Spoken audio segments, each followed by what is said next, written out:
I'm trying this new thing. I want to do like a book blog since I decided I'm not good at doing reviews. I'm gonna do like a blog. I'm good at talking to myself about books, so why not tell you what you think about the book? Right now, I'm reading A Court of Thorns and Roses, and I'm really enjoying it so far. I'm starting to see a little bit more of the Beauty and the Beast on it.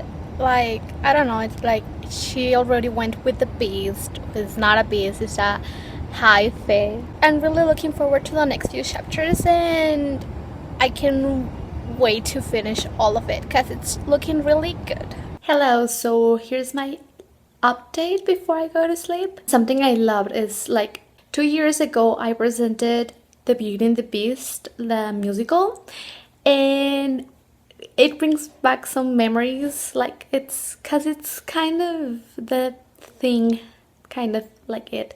So when he tries to compliment her and he says that her hair is clean, it reminded me of the one that we used, that I think it's the one in the movie, I don't know, that the Beast said that her ribbon was blue, and it's like, I don't know, I found that funny and I like that, and it reminded me of when I presented that. So I'm looking forward to more. Hello, so it's the next day and I have read a lot of A Court of Thorns and Roses, and I don't know, I love The Beauty and the Beast, so being able to read it as a YA fantasy turned into this like world that is more for like someone older. I don't know, it's amazing. I loved it. Okay, so sorry about the lightning, but here's the only place where I can't talk and no one disturbing me.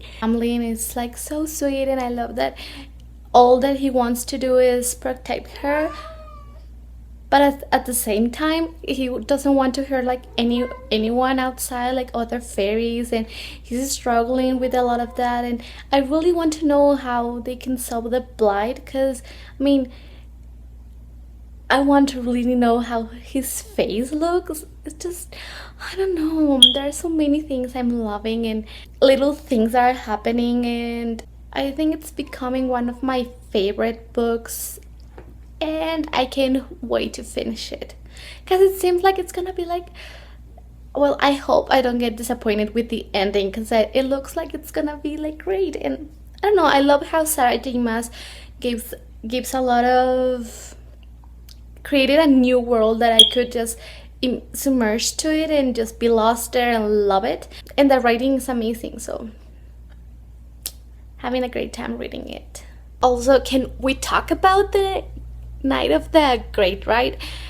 Like, Tamlin knew that he was gonna be like super attracted to Shu's Farah, and that's why since the beginning he told her that she wasn't invited and that she should stay at her room. And I don't know, just I think that it's so sweet, and I'm glad that Farah finally saw that, and that she finally, it's like openly falling in love for him. I don't know, like she now can do it, and I love that she finally is doing things for her own sake.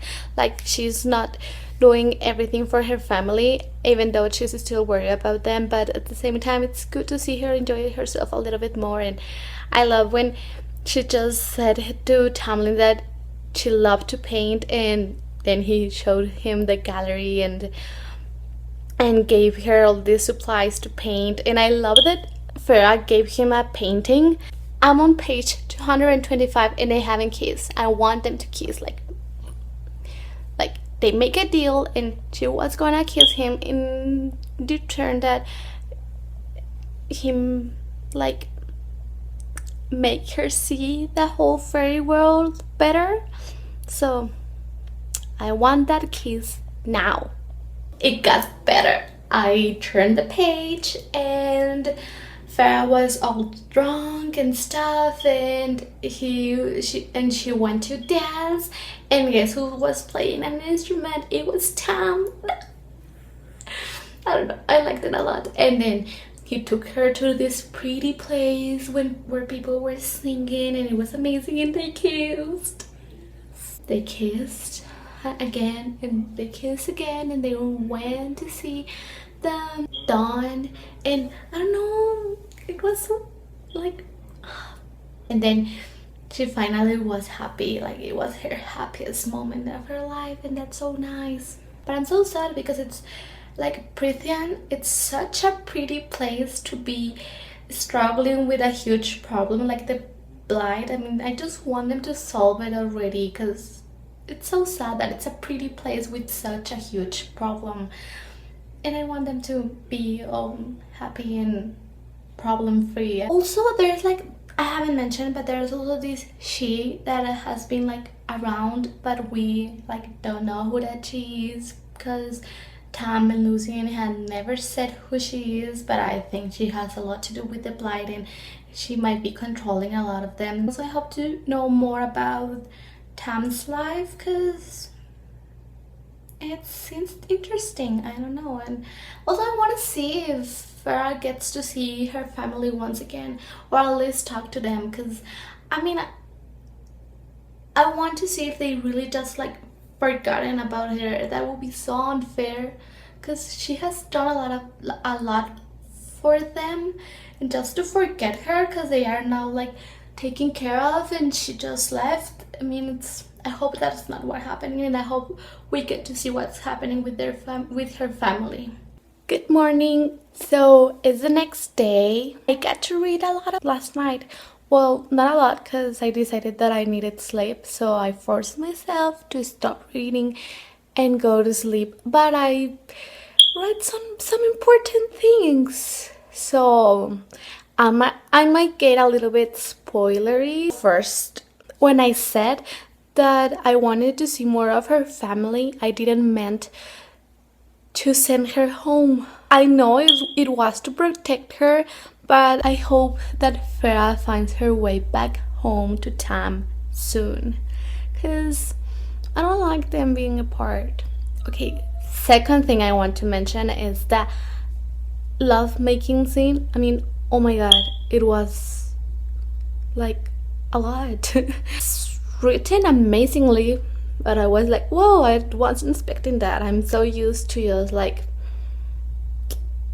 they kiss and blah, blah, and then just like space, next chapter, something like that. But it was amazing. I mean, I was impressed. We got to see the she. Well, we didn't saw her, but we got a name for her, and it's Amaranta. I think that's yeah, I think that was her name.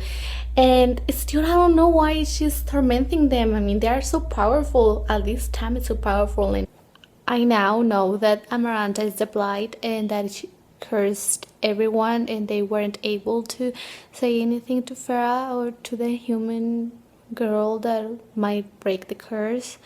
And yeah, I hate that. I just want to mention the fact that Farah has sold her soul. Farah has sold her soul to the devil twice. First with Amaranta, and second with Rysand. I don't know, there's a way out of those deals. I'm afraid they are gonna get stuck there forever. Have to get to through another scene of Farah with Rysand, and I don't know, I don't like that. Bad things happen when Rysand is around. And even worse things happen when Rysand is around and he's on Amaranta's place, you know. Just, I don't like this. Let's see what happens, and let's see if I can get myself through it and read the whole thing. But I hate the book, but I love it. I hate the book because it's so good, and that's why I love it too, so. Hello again. I finished reading A Court of Thorns and Roses, and I loved it. I definitely felt that Sarah J. Maas was playing with my feelings. It has been a long time since I felt like I wanted to cry, and then I was happy, and then I wanted to cry again, and yeah, that's pretty much the ending of the book. I was just like, I want to cry, and then things got a little bit better, and then I wanted to cry again, and it was so hard. We get to see how Farah gets like all down, she doesn't want to continue, and then she hears music, and that's like a thing that lifts her up and gives her hope to continue with all those tasks that are so hard and just eating her alive. Just, yeah, it's so sad when you get to see like her giving up. It's just like, no, don't give up, we can do this. But at the same time, it's so sad because maybe she can't. I mean, it's hard. And even I think it's even harder when Tam, who is the one that she's fighting for, is not like putting attention to her. I mean, he is putting attention to her and he's worried, but he has to put like a poker face so Amarantha doesn't see like what affects him and what she can do to torture her. So it's hard. Also, I want to talk about Ryzen because I hate that guy, but at the end I think we got to see like a softer side of him. Like, he's just a person that people are using, and that's just kind of a thing that really affects him, even though he doesn't let people see that. I think it's really interesting to see that, like how he at the end fights against Amarantha, for people to see that he fight against her at the end, that he wasn't supporting her all the time, you know? I think that was really, really interesting to see. We still don't know what is going to happen with that deal that he made with Farah. What's going to happen with Farah? Is she going to be in the night court like 1 week every month? I mean, I hope they find a way to solve that, or that they get into a better agreement, because I don't think it's gonna work for Farah and for Tamlin, because it's gonna create a lot of trouble. What's up with the final task? I mean, she had to kill 3 fairies, and that's like, wait, I was really scared that Alice will be one of those 3 fairies, but when she wasn't, I was like relieved, like really relieved, because Amarantha is like really bad person, so I wouldn't be surprised that Alice will be one of those 3 fairies. But with what I was really surprised, and this is like a huge like spoiler, so spoiler alert, was that Tamlin was one of those fairies, and how we get to see this thing that he has like a stone heart, and it's like physically, literally, it's a stone heart. I mean, just something that we weren't expecting. And yeah, there are some clues in the book that it's just like he has a stone heart, but you don't see it that way until the end, when Farah starts to think, and it's like, oh, he has a stone heart, if I kill him, nothing's gonna happen. She wins in the end, and that's really great. But Amarantha obviously managed to get on her own way and says like, oh yeah, no, I said I will free all of them, but I didn't say when, so let's just, yeah, I'm gonna do whatever I want. And then she's gonna kill her, and things are happening, and then she figures out that riddle, and it's just like, oh my god. But she's about to die, and she's kind of dead at some point, but then everyone, like the High Lords, turned her into a High Fae, and now she's like immortal and can be with Tamlin forever. That was one of my doubts, like what is going to happen, because she's human and she's gonna die at some point, and Tamlin is not. He is immortal, so he's not gonna die. Like, what is going to happen there? But I'm glad we solved that problem, because I was really worried about that thing.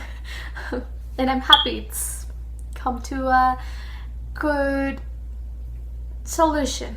I like my happy endings, but I was glad that it wasn't like a complete happy ending, because after all they went through, like, it's hard for Farah to be completely happy. I mean, she did a lot of bad things without wanting to do those bad things, and it's gonna be stuck in her head forever. So overall, the book was amazing. I loved it. I give it 5 stars because it was really good, and I think there's gonna be a second book. I'm not sure, but if there is, I can't wait to read it. I'm so in love with the characters. I love Tamlin, Lucy, and Farah. Just, it's amazing. And yeah, there are some amazing characters, and I love that they really grow in the story. We get to see different sides of their personalities, and and we get to see a little bit more of what makes them like that. So I liked it, but I still feel like there are some mysteries unsolved that we can explore a little bit more, and yeah, and make a good series of books. If you want to read a good fantasy book and a good Beauty and the Beast retelling, I recommend you read A Court of Thorns and Roses, because it was really good. Also be prepared to feel like they are playing with your feelings, because that's gonna happen. Let me know if you have read it and how you liked it in the comments below. That's it. See you next week with a new video. Bye!